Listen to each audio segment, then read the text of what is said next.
Hello, friends, and welcome to the GoodCast episode 2. That is so much fun to say. Welcome to episode 2.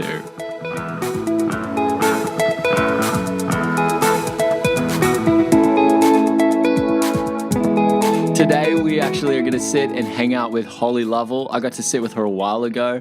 She's a singer-songwriter from the United States of America, Denver, Colorado, but she was out here visiting her parents. And I've known Holly for a long time. Her story has inspired me hugely, and she is a girl who a long time ago began to dream about starting something new. So let's welcome Holly Lovell and hear her story, and I hope that you're encouraged. I hope you're inspired, as I have been from the life that she's lived. Holly, it is so great to have you on the GoodCast. Welcome. It's so good to be here. You've been in Australia, back from Denver. Been great. You can never get too much sunshine. Yeah. Right? I totally agree. It's winter where I am from right now, so you get away from winter as much as possible. You also did a trip down to New Zealand, though, so how was that? Amazing. If you haven't been to New Zealand, this is like a plug for New Zealand right now. Go right away.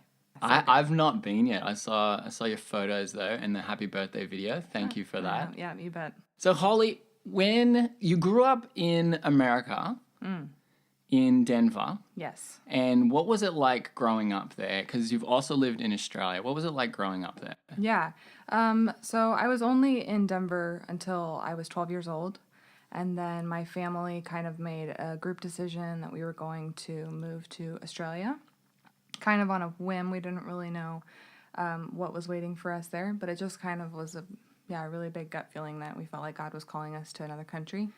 So growing up there... A gut feeling. So did your parents have this gut feeling? How did you feel about this gut feeling? So my parents... I think it started with my parents. And they kind of just felt like their time... my mom was... I don't know if she had a job at that point. But my dad just felt like his time at the church he was at the moment was finishing, and we didn't really know what was next. And I remember him sitting my brother and I down, and my mom was there, and just saying, "Hey, we think that there might be change coming. We don't even know what that means yet, but It just feels like there's change coming." Yeah. And like just hoping that we could all pray together and think about that. And I am someone who I don't really have a problem with change. I like it. And so I was kind of a little bit excited about everything. I was like, "Oh yeah, let's do it." An adventure? Yeah, my brother was like so nervous. He was not excited. Yeah. I was like, "Oh my God, you don't think that we're going to have to move countries, do you? Like, we're not going anywhere." And my dad's like, No. We're going to stay here in Colorado. We're just going to suss it out. Yeah. And within 6 months, we were moving to Australia. Wow. So your brother predicted it. He saw it in your dad's eyes. He knew. Yeah. So growing up there was great. I didn't start doing music or anything, which is what I do. I didn't start doing music or anything until I moved to Australia, though, really. Yeah. So Holly is a singer-songwriter. She you have now 3 EP albums out. Mm-hmm. The last one was Hectic. So good. We're going to talk about that a little bit later. Hectic as in amazing. As in good. Yeah. That's how I describe something that's really, really awesome. It was hectic. Or ridiculous, if you hear that word as well. Mm-hmm. That means that... yeah, it's good stuff. But before we get to that, so when did this desire or when did this dream occur to be a singer-songwriter? Or was there something else that you wanted to do even before that? When did that kind of happen? And how old were you at that time? If you can remember. I can remember. So I think that... how do I start this? I guess my dad has always been a big dreamer and always encouraged me to believe outside the realm of what average families would see as like the realm of possibility. Yeah. You know, a lot of people look within like, well, you know, what are your skill sets? What's our money budget for schooling, especially in the United States? It's like, what college are you going to? Yeah. People are asking you at like age 10, you know, where are you going to school? Yeah. And for me, I always loved music and song.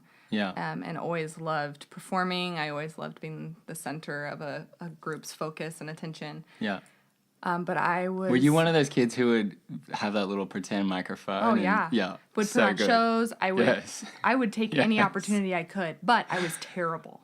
So bad. There's videos of me singing, like, at school. I had no lack of confidence, but definite lack of skill. Yeah. I would do talent shows. That's a recipe for beauty. Just terrible. So bad. Looking back at videos, I'm just so embarrassed, but so glad that I was allowed to still do that. Yeah. Yeah, so I would wouldn't get the solos at choir and would be so confused. Like, how could they pass this up? Yeah. I'm not good. This is awesome. And, but I always wanted it. Yeah. Always. I remember I told my mom when I was a really little girl, like, for my life, I want to sing in front of people. And she said at that point, she was like, oh, man.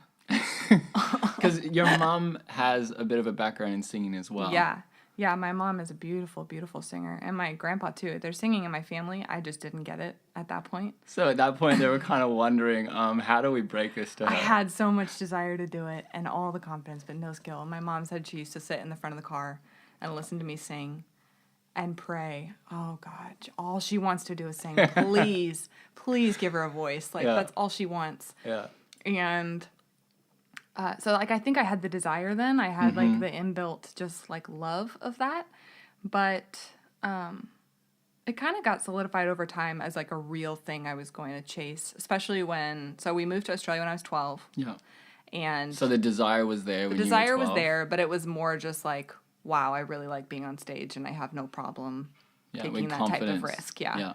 But I don't know. I didn't really have... any other passions. Like, I didn't want to be a doctor or whatever. Like, I didn't really think about that, I guess, at age 12. Yeah. And then we moved to Australia, and I remember... what was it like moving to Australia from obviously a foreign country? Yeah. I had been there a couple times because my dad is Australian. So had come... I knew my family, sort of. Yeah. And, I knew the country a little bit, but it was totally different. Like, like, after... about 3 weeks, when usually the vacation would end, that's when it got weird. Yeah. You're like, okay, this isn't ending. We're here now. Fully. And I'm a more stoic person, at least in my family. My mom is a big feeler. My brother feels quite deeply. And I feel deeply, but I'm quite stoic. Yeah. I don't know why. But I think that's where music became less of an interest and more of a lifeline for me at that point.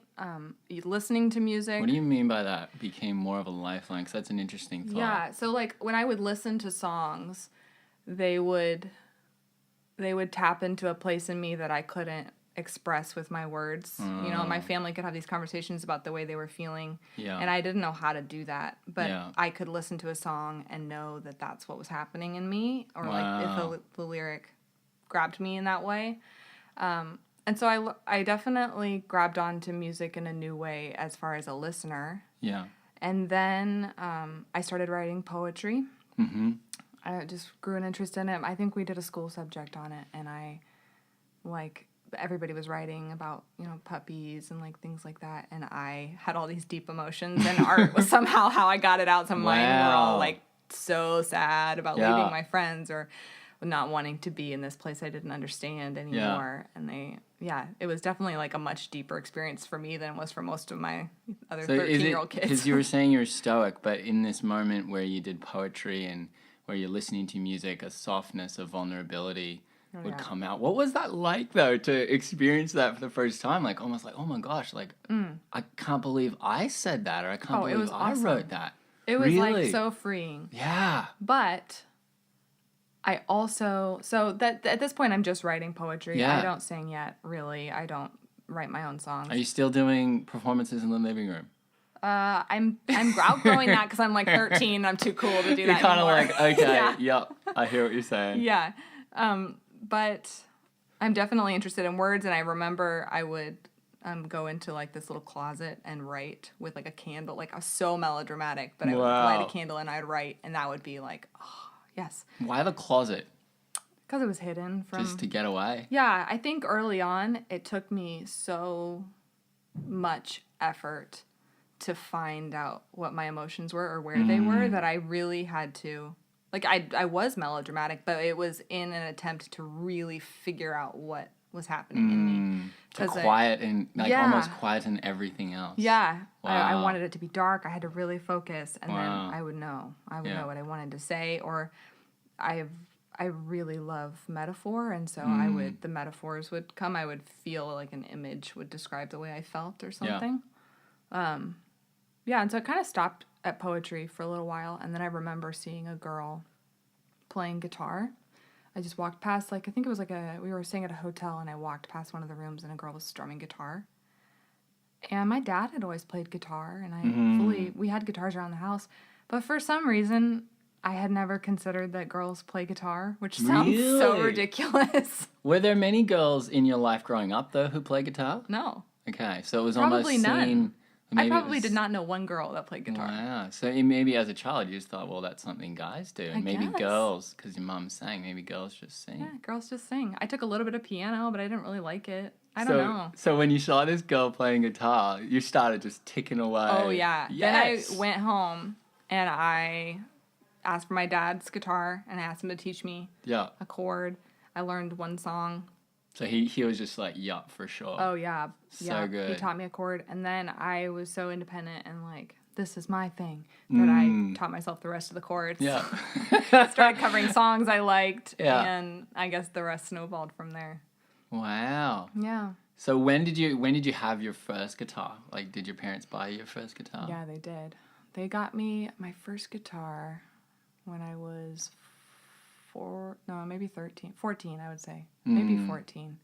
When I had shown enough, like, stick to it. You know, I'd played my dad's guitars enough to where I could have my own. And I remember when I got my own, I was super into the Australian singer-songwriter Missy Higgins at the time. Oh, yeah, Missy. And she plays mostly piano, but she did a few songs on guitar. Yeah.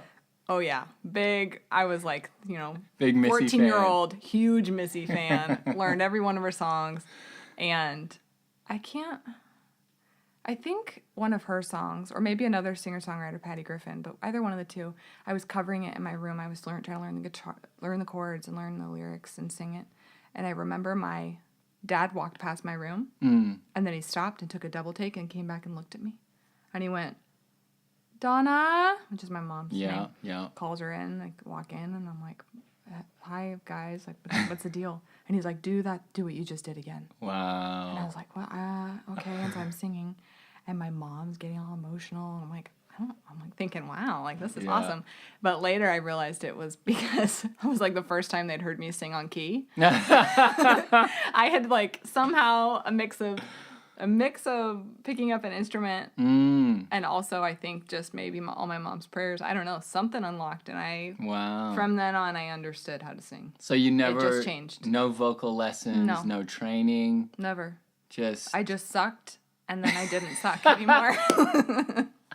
I sucked, and then I didn't suck anymore. That encourages all of us. There is a chance. Yeah. There is a chance for anyone. That's so good. So, okay, you're listening to how old are you then? 13, 14? 13, 14, yeah. Okay. So you're listening to singer-songwriters.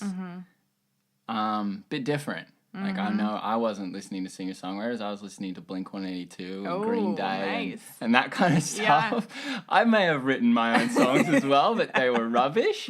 But and you know that magic thing that happened with you? Yeah, that never actually happened with me. Didn't turn the page. No, didn't happen. But what kind of drew you to that space? What drew you to that style of music? To singer-songwriter? I think probably a mix. A few of them were artists that my parents listened to. So there's a band called the Counting Crows, which I'm sure they... Yeah.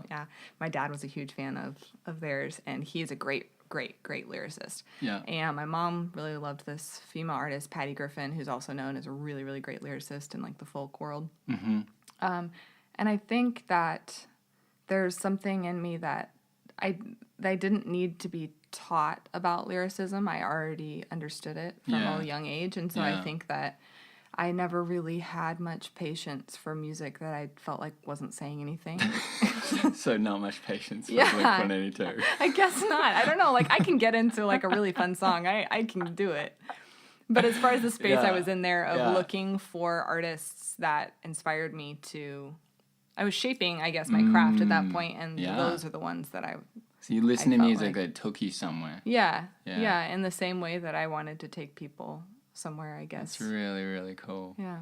So okay, you've been writing poems, poetry, and now you're starting to play guitar, and now you're mixing those two together. Like, what was that moment like when poetry expressed the deepness in your heart, but now that combined with guitar and your love for singing, Yeah. what happened then? So something, I guess, kind of interesting happened, and I didn't realize it until more recently, I would say. But the first songs I wrote heaps about other people, I would say. So one of my first songs I remember writing was about a really dear friend of ours who had had a miscarriage. Okay. And so it was like, usually the first songs I would write were out of really, really deeply painful experiences because they were maybe stronger emotions, a little bit easier for me to capture because, I didn't have to dig as much. They were just really raw and there on the surface. Yeah. So I remember I wrote that song probably when I was 14 or 15. And I played it for the woman and I played it for people who knew the whole story. Yeah. And it got a large response from them, which was huge for me, feeling like a kid, like that I was being, I don't know, I guess feeling like I had something to offer to a situation that there's nothing to say, there's nothing you can do. Yeah. There's no patch for it, but there was something that I could do that offered wow. something, Yeah. And I remember, I remember that was really important for me. But the early songs that I wrote a lot, like I said, about other people and not really about myself as much. The poetry was about me, and then the early songs were about other people. And I think because I still couldn't really bear to expose myself quite that much. Yeah. Poetry was yeah. okay because somebody could read it and I didn't have to say it out loud. It was just Yeah. on paper and I Yeah. could like hide my face and pretend it wasn't me and never talk about it again. Yeah. But singing is something really, there's something really vulnerable about it. Like you're basically putting on that emotion or that song or whatever. You're wearing it for that whole 3.5 minutes or whatever that you're playing the song. Yeah. And you can't tap out of the emotion. You No. can't distance yourself from it because then the song is kind of worthless or people know. They know if you're disengaged from what you're saying. Yeah. So I think for me early on, I would a lot of the time write about other people or I would write. I recently heard Bruce Springsteen say something about the way that he writes. And he writes, he says that he writes a lot of the stories biographically, so he'll write the other people's stories or things that he's picked up, but he'll write emotionally autobiographically. So he uses others people's stories or stories he's made up as the vehicle to carry his own emotional experience. But I think I kind of did that maybe early on, like I would say, oh yeah, this is about, my friend. But it was really, probably emotionally, the only reason I connected to their story and wanted to write about it was because something about it was what I was trying to say. Yeah. It took a while for me to own, I think, the emotional exposure that you exhibit in a song. Yeah. Own it as my own. But yeah. So when you had that time when you said where you wrote the song for a friend who had the miscarriage and you had that response, was that kind of like a moment there where you saw what possibly music could do or even what you could do through music? Yeah. I think I knew that music had that power because it had already had that power over me. Yeah. But I think that was maybe one of the first times I realized that I had that. I guess. I don't know. I think this is like the most stupid analogy, but we love stupid analogies. I'm about to reduce. Yeah. Anyways, so in Harry Potter where I guess he discovers he's a wizard or whatever. Yep. It was kind of like that. It's like I can acknowledge all these people around me that do this thing that I love. Yeah. And I wish I could do that. Oh, I wish I could do that. Yeah. And then all of a sudden, I try. And it I'm like, happens. oh. Oh, that's good. Oh, that's why I love that so much. Is because Yeah. something inside of me kind of like comes alive a little Yeah. bit. You know, when I hear that, it's like, yes, yes, yes, yes. Wow. Yeah. I feel like that's this whole music thing for me in general, though. I Mm. think there's never been, I don't know, well, maybe there's been a couple, but there's never really been a moment where it's like, this is what you have to do with your life, and like, go do it. You've never heard the loud megaphone voice. No, it's more just this, like, I guess, that feeling that I'm chasing of like that something comes alive in me a little bit, or that's something, so good. you know, like that goosebump moment, or that you can hear something coming, you know, like your ears to the ground, and you can hear the stampede coming, and you can't see it yet, and you don't know, but you just keep following that sound, you know, you just keep your ears pressed to the ground. And I think that's a lot of what I'm doing in pursuing music, is like I know that that's God's call on my life. Yeah. Because I can feel that that's what my body, like, that's what I'm meant to do. My soul is like, yes. Yeah. And when you hit the target, you know, when your little like metal detector is scanning over the sand, and I hit those experiences that like bring me to life. Yeah. Then I go, yeah. Yes. Like, I think that God is calling me to do something that brings me to life. He's calling everybody Yes. to do something that brings them to life. And I think that I love it when people are brave enough to lean into that, even if it's outside the realm of what they saw as their possibility. That's awesome. That's sort of what we've been talking about recently with different people, is what is that sort of aha? What is that, oh my goodness, could it be? Could this be what I'm here to do? Could this be how I'm here to bring restoration, to bring beauty? And what I love about your story is that's exactly what you did. You brought beauty, you brought healing, you brought restoration to this, you know, to your friend who'd had a miscarriage, who'd gone through suffering. And I just love it to hear how you came to that awareness that this is, man, could it be this?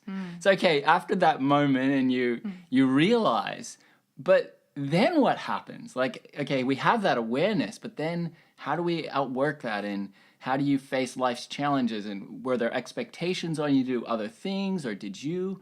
What happened then? I think this is definitely the arena that turns into the everyday kind of like trudge, I guess, sometimes. There's definitely the moments in my journey, at least with music, where really, really exciting things have happened, or like I've got to play for a large group of people that was outside of my capability of making something like that happen. And suddenly I'm on a stage for like 3,500 people. And those moments for me, I'm like, okay, like those are the little, it feels like the little cookie crumbs, you know, of God saying, see, you couldn't have done that. But that's not what this is about. This isn't about you proving what you can do. Yeah. You know, and that's not why you have this gift. It's not so you can prove anything. It's so that you can bring glory to Him. Yeah. Yeah, so I think that keeping that always in the forefront of my mind is really important for me, chasing this huge, what seems like a crazy dream of being a musician, is that I guess it's in God's hands ultimately, and so I just need to show up every day and do the work in front of me. And I think that my dad has been a really great encouragement to me in this. He's always raised me to believing that, I guess he always is encouraging me, I guess I should say, to show up every day and work with what's in my hands now, and not to be too concerned with the future or too concerned with the past, but to really work with what I have now and do my best at it and perfect it. And then God perhaps one day will call on me to that next step, and I'm ready. You know, I can't remember who it was. He was just talking to me about this the other day. But it's kind of that idea of like, I guess you could even, it happens all the time in the Bible, but like David and Goliath, right?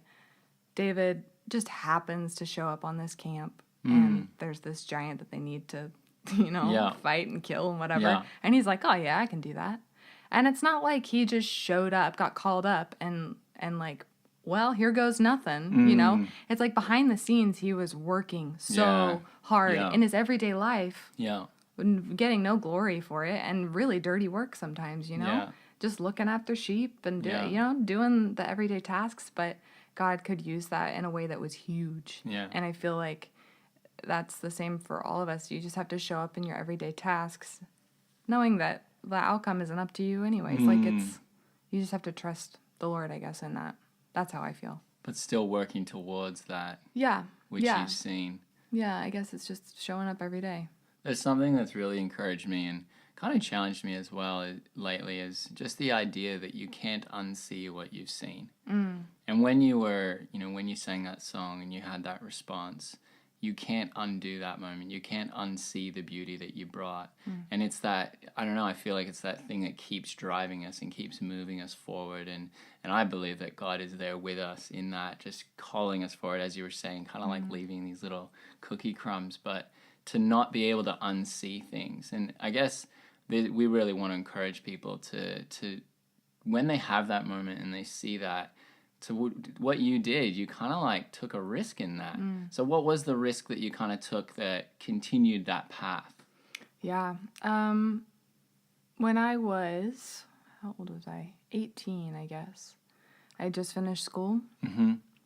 And I was living here on the Sunshine Coast in Australia and doing music a little bit. There's not that many venues here. At least there weren't when I left 6 years ago. Yeah. So I'll play at restaurants sometimes or on the street, and I loved it, but I really, really hungered for like the touring venue. Yeah, I wanted more than people eating dinner sort of listening. Yeah. And I really wanted to move to the States, and through like a series of crazy events, I ended up moving to the States. I kind of like had given up. I tried really hard for a long time to get to the States, and it wasn't going to happen. Gave up. And kind of was like, you know what? Fine. Like, God, I'll just do music here. The point is not that I'm going to play on a big stage. The point is that I'm going to do it because I feel like it's what I'm supposed to do. And then immediately, like, all these crazy things. So that's still driving you.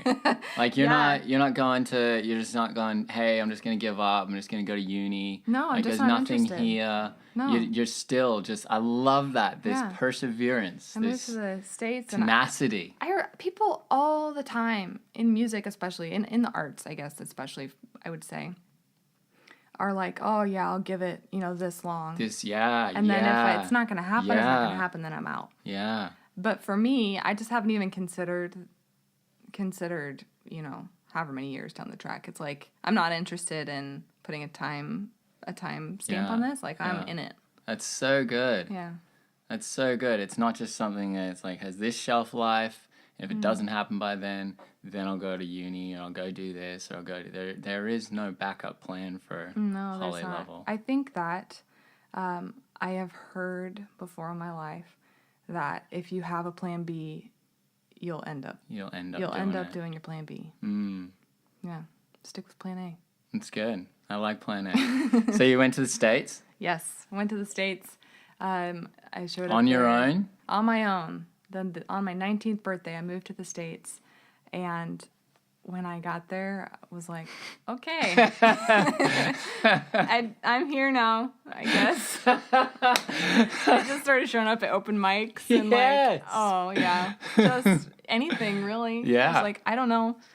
There's not like a game plan. Yeah. You just show up and, like I said, do what's there. And so what was available to me was open mics, and I could...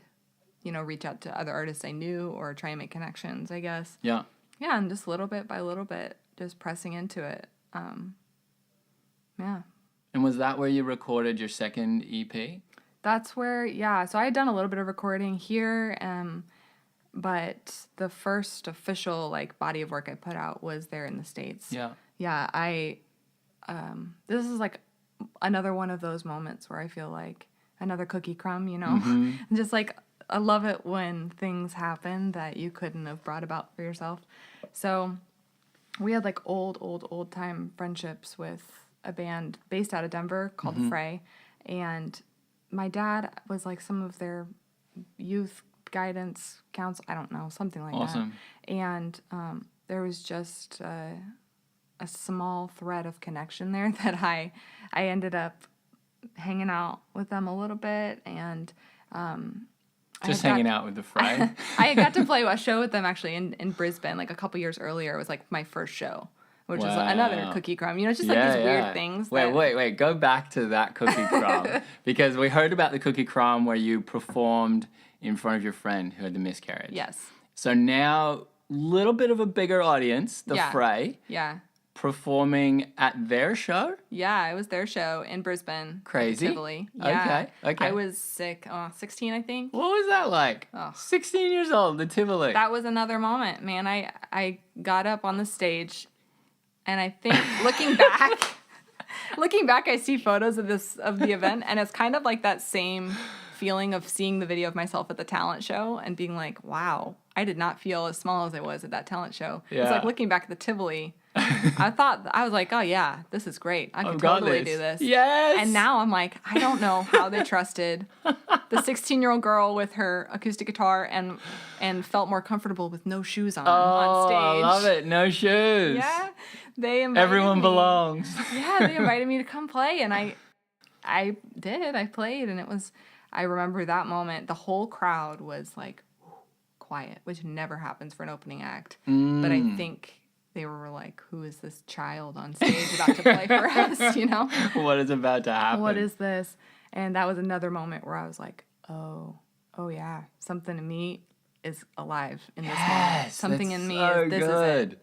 So that was another moment, and there's just been little ones, but yeah. Or big ones. Big ones, yes.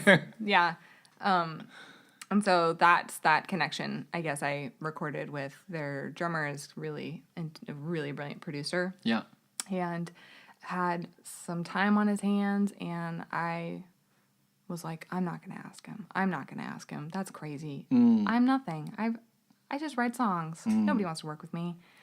And it was another one of those moments where, I feel like you work with what's in your hands, but also if there's an opportunity, you kind of have to jump for it. Yeah, you kind of have to risk it. And what's the worst that can happen? Yeah. They say no, and you go, okay, that's not the one. Yeah. I tried for it. It's not the one. Yeah. Anyways, I asked him, and he was like, oh, yeah, definitely. Let's do this thing.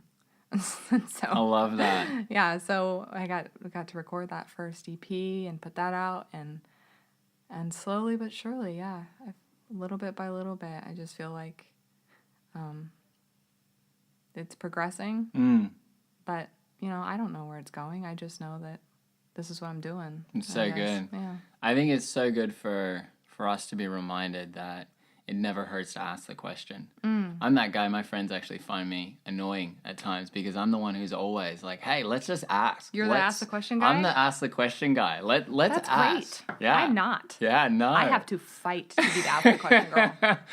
Oh, it's not easy. It's so not easy. I feel like it saves you so much time and effort though. Yeah. Like, you're at a cafe, there's a deal. Why not ask? Yeah, I like to have it together though, Yeah.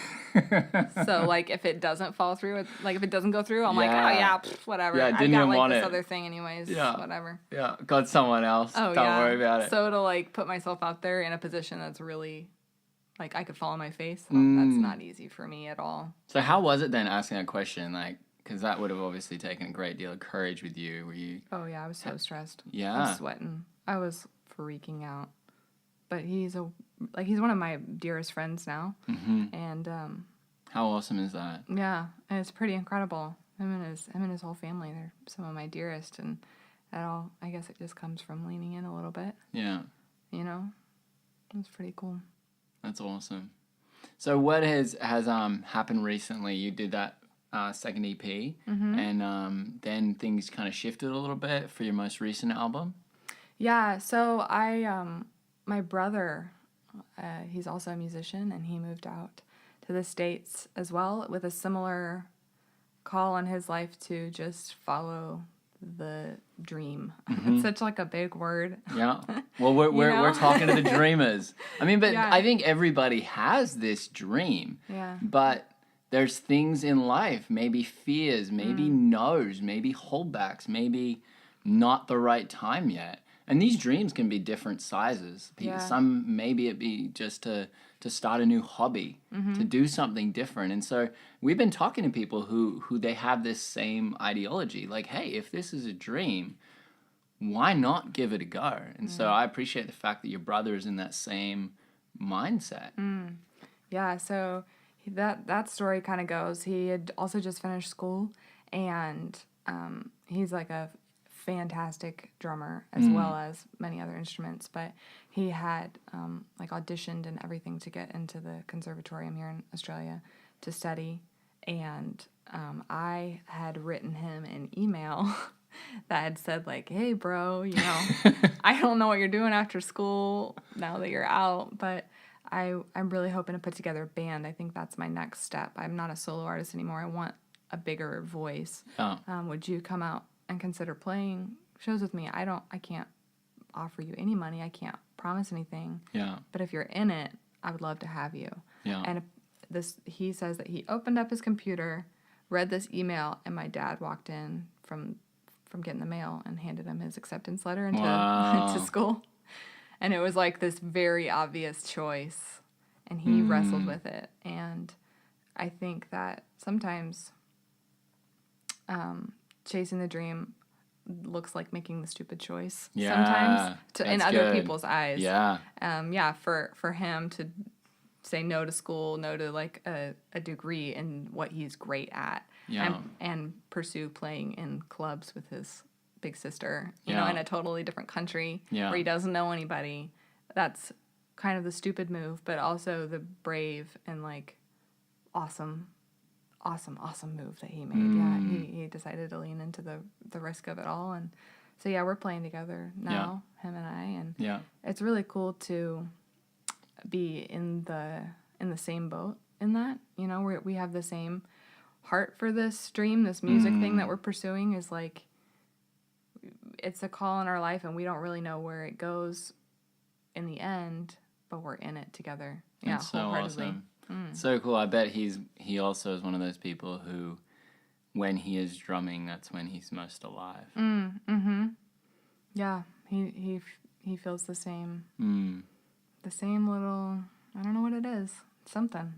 Everybody has it, I'm sure. I'm sure everybody has it. Some people, it seems like, kind of numb it off a little bit so that they don't have to do that big scary thing, or it's impractical or whatever, but I think it doesn't matter. It doesn't matter what age you are. It doesn't matter, you know, what your life has been so far. There's an artist I just played with who she's an Australian artist. Her name's Beth Brown. Beth Brown? I think that's it.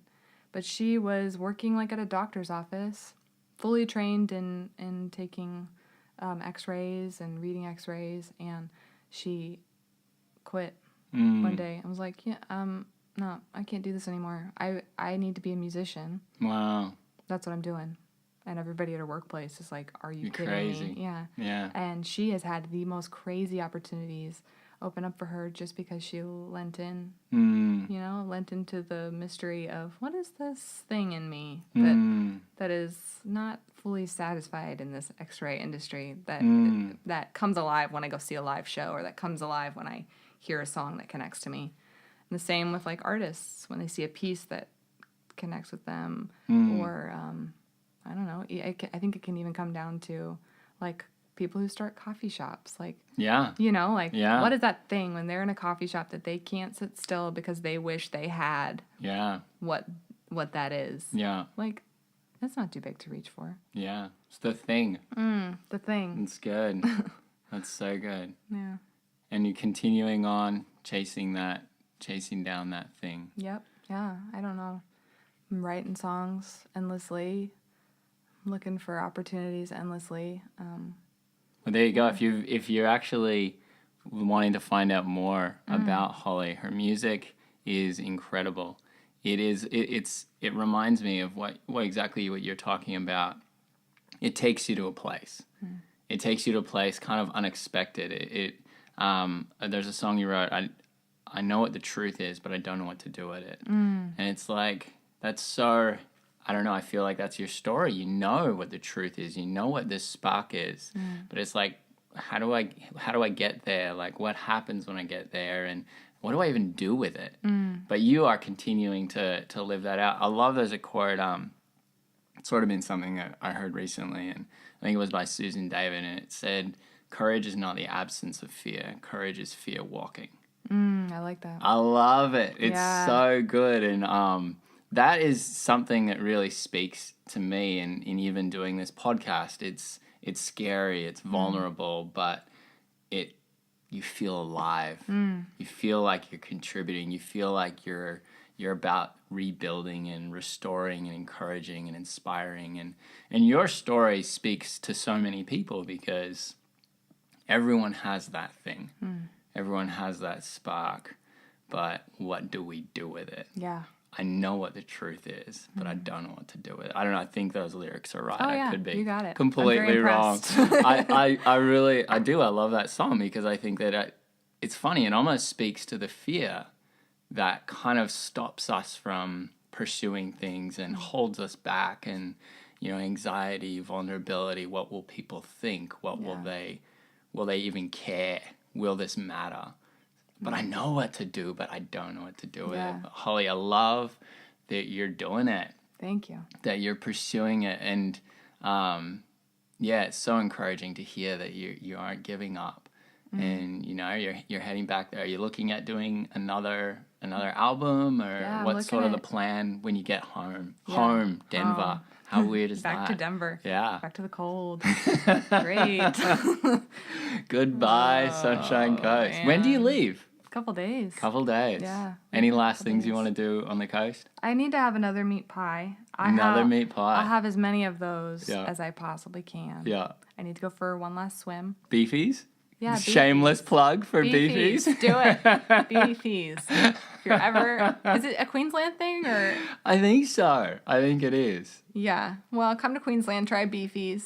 And then go to New Zealand. Meat pies, for a bit. they're an experience all on their own. Oh, yeah. People in Colorado where I'm from, they don't understand. Yeah. It's like when you talk... sounds so bad. Yeah. You're like, oh, it's like pastry and it's full of mince and gravy meat slop. Yep. I promise you'll like it. You'll love it. You'll love it. There's steak. There's like spices. Some even curry pies. I know. It's endless. Yeah. Yeah. Do it. What's not to like? I mean, it's like when we tell people about a pumpkin pie. They're like, what? A pumpkin pie? That's disgusting. But little do they know, it's one of the most delicious. I like that you can play both sides. Yeah, of the both coin sides. Here. You're like, oh, they don't get it. Oh, they don't get it. Yeah, I can. I fit in both areas. I do. I fit in well because I ask questions. That's why. There we go. Dream big. Ask a lot of questions. Dream big. That's the quote. No, but Holly, it's been so great to have you on the GoodCast. And is there anything else that you'd love people to hear, or you'd love to inspire people? Because there's going to be people that are listening to this that they've had that moment. They've had that moment where that spark's ignited and they've been like, man, is this what life can be like? And that's kind of the whole thing behind the GoodCast, where we're encouraging people to see the good that's out there. Yeah. Because I see the world. I see this place being completely restored.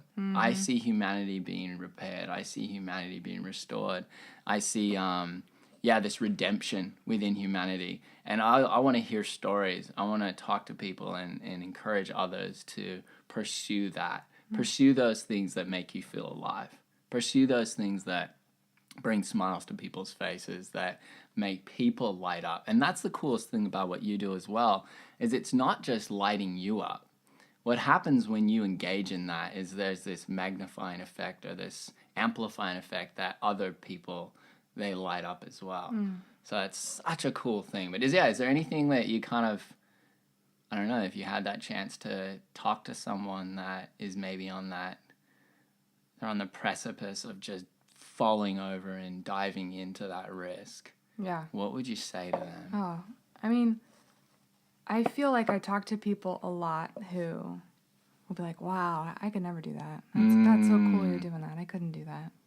But I don't know. Don't limit yourself. I think you can. I think that you have to listen to that itch inside of you that longs for that big thing. And I think for me, a lot of people chase dreams and it goes really well, but for me, I chase this dream because of my faith in God as well. Yeah. So yeah, for me that goes hand in hand. Just trusting that there's a God out there who has a bigger purpose for me. Yeah. And if that purpose doesn't look like what I think it looks like, if it doesn't look like playing to 9,000 people, 10,000 people, if it looks like playing to one, like I feel satisfied in that because I feel like this dream was given to me by God, or like this passion for song was given to me by Him. And so in whatever way that I'm using it, it's being used to glorify Him, and that's great. So I feel like go for your dream, but also root your dream in something that, really sink it deep into something that isn't gonna shift and shake and, your world falls apart because things don't go the way you hoped. It's cool. It's almost like there's the gift that's been given you, and oftentimes when we talk about gift, we think about skills or talents, but I see a greater gift that people are given, and it's not just their skills, it's their talents, it's that thing. And we are encouraged to just open that gift up and share that with other people, and that's scary. Because that's the good right there. That's the good. That's the good, is opening up that gift. Even the good sometimes looks like, I feel like, opening up and being vulnerable about the bad sometimes, and therefore releasing that in yourself and in others, so then you're open and ready for the good. Yeah. That's good stuff. That's so good. Well, it's been awesome having you here. Like I said, if you want to check out Holly's music, do it. You've had the EP released. It was last year? Yep, last year. It's on iTunes and Spotify. It's just underneath my name, Holly Lovell, which is love with 2 L's at the end. Well, it's been awesome chatting. Thanks for having me. No worries. Hope everything goes well, and we're really praying and hoping that, you as you said, it doesn't matter the stage, but that you just keep listening to that spark. You keep listening to the Spirit of God that is everywhere and in us. Yeah. But so often, and I love it how you said as a little girl that you needed to quieten everything else to hear it. Because so often the noise is everywhere, and it's so important to escape that noise and to hear that Spirit, hear that call, hear that thing lead you on. So we hope and we know that you're going to continue to pursue that. And thank you so much. Once again, check out Holly Lovell. She is ridiculous. Her music will take you places. And it'll be. I encourage you to continue following her story. And even if you want to support her in any way, buy her music, and that will encourage her to light those little fires and ignite other people with that thing. So great to have you here on the GoodCast.